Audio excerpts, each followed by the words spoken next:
কি বললে তুমি? যত বড় মুখ নয় তত বড় কথা। আমি এই বয়সে জিন্সের প্যান্ট পরবো?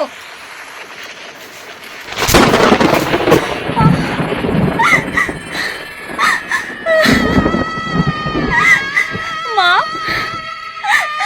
তুমি আমাকে ঝাঁটা দিয়ে মারলে মা। আমার চোখে লেগেছে মা।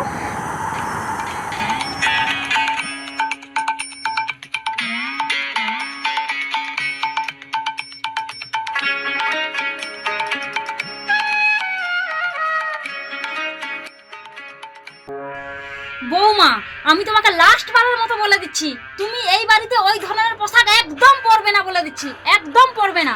পাড়ায় আমাদের একটা সম্মান আছে। মা, তুমি ভালো করেই জানো আমি এই পোশাক ছাড়া শাড়ি পরতে পারি না।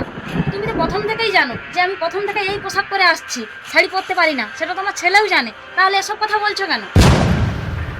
আচ্ছা বৌমা, তুমি আমাকে একটা কথা বলো তো, তোমার মতো কাদের বাড়ির বউয়েরা রাস্তাঘাটে ঘোরাঘুরি করে ওইভাবে জিন্সের প্যান্ট পরে? বলো তুমি। অন্য বাড়ির বউয়েরা কি পোশাক পরলো না পরলো আমার জানার দরকার নেই। এই পোশাকই আমার বাবার বাড়ির কালচার। আমি এই পোশাক ছাড়তে পারবো না। এই পোশাক ছেড়ে আমি শাড়ি পরতে একদম পারবো না। দেখো বৌমা, এটা তোমার বাবার বাড়ি নয়, এটা তোমার শ্বশুর বাড়ি। তুমি একদম ভুলে যেও না। আর এখানে থাকতে হলে ভদ্রভাবে থাকতে হবে, ভদ্র পোশাক পরে থাকতে হবে। জিন্সের প্যান্ট জামা পরা এটা কোনো খারাপ জিনিস নয়, এটা তো এখন সবাই পরে। সব সময় জানবে আমাদের এই এলাকায় আমাদের একটা সম্মান আছে, সেটা তুমি ভুলে যেও না যেন। আর তুমি কি চাও তোমার জন্য আমাদের সম্মান মাটিতে মিশে যাক? কখনোই নয় মা, আমি শাড়ি পরতে পারবো না। আমি এখানে জিন্সের প্যান্ট জামা পরেই থাকবো। আর তুমি বলো, তোমার যদি ইচ্ছে হয় আমি তোমার জন্য একটা জিন্সের প্যান্ট জামা কিনে এনে দেবো, তুমিও পরতে পারো। কি বললে তুমি? যত বড় মুখ নয় তত বড় কথা। আমি এই বয়সে জিন্সের প্যান্ট পরবো?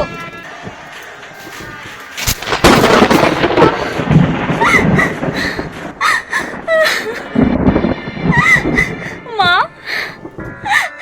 তুমি আমাকে ঝাঁটা দিয়ে মারলে মা।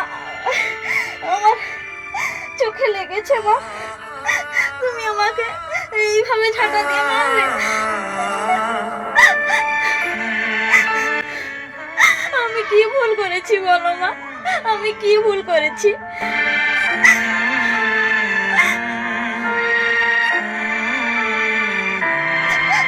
তুমি আজ আমায় এইভাবে মারলে মা, এইভাবে মারলে।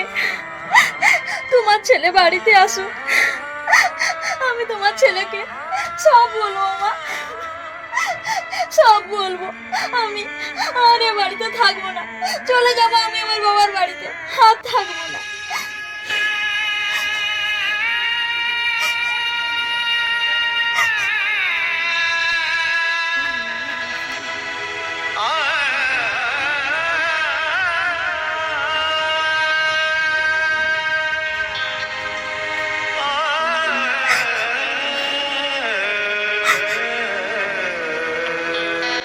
কি হলো সুস্মিতা? তোমার কি হয়েছে? তুমি ওভাবে বসে বসে কাঁদতেছ। আর আজকে তো আমার বাবার বাড়িতে যাওয়ার কথা ছিল। কি হয়েছে বলো তোমার? হ্যাঁ, আমি আমার বাবার বাড়িতে যাব বলে বেরাইছিলাম। এই জিন্স প্যান্ট আর জামা পরেছি বলে তোমার মা আমাকে আজ ঝাঁটা দিয়ে মেরেছে। কি বলছো তুমি? মা তোমাকে ঝাঁটা দিয়ে মেরেছে? হ্যাঁ, এই দেখো আমার গালটা লাল হয়ে গেছে, খুব লেগেছে আমার।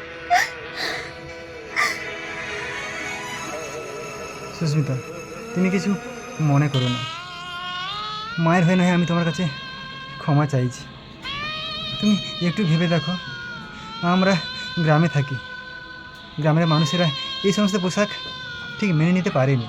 তাই তোমাকে বলছিলাম, তুমি যদি একটু শাড়ি পরা প্র্যাকটিস করো, এতে তোমারও যেমন ভালো হবে আমারও ভালো হবে।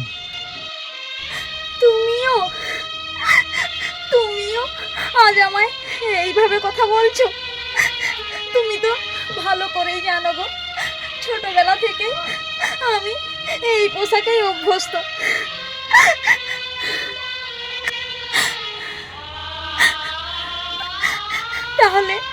আজ তুমি কেন আবার ওইভাবে কথা বলছো? বলো, তোমার মায়ের মতো। সুস্মিতা, একজন বাড়ির বউকে শাড়িতেই সব থেকে ভালো লাগে। তুমি হয়তো ভাবছো যে এই পোশাকে তোমাকে খুব ভালো লাগছে, তুমি একবার ট্রাই করে শাড়ি পরে দেখবে তোমাকে অনেক অনেক বেশি ভালো লাগবে। তুমি তখন ভাববে যে কেন আমি এতদিন জিন্সের স্যুট প্যান্ট বা ওই সমস্ত টপ পরে রাস্তাঘাটে বেরোতাম। দেখবে তোমার অনেক অনেক বেটার লাগবে এভাবে শাড়ি পরে। তুমি একবার চেষ্টা করো।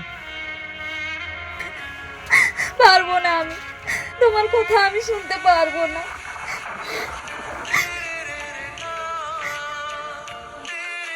তাহলে একটা কথা শোনো, এরপর থেকে যদি তোমার এবং মায়ের মধ্যে কোনো সমস্যা হয় তুমি আমাকে বলতে এসো না।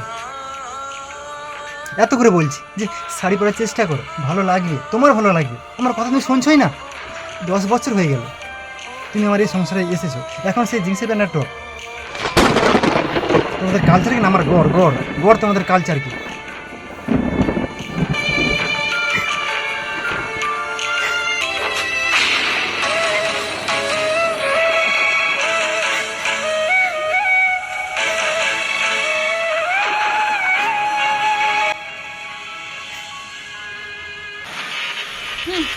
এতদিন পর ছেলে ওকে জব্দ করেছে, আমি এটাই চাইছিলাম।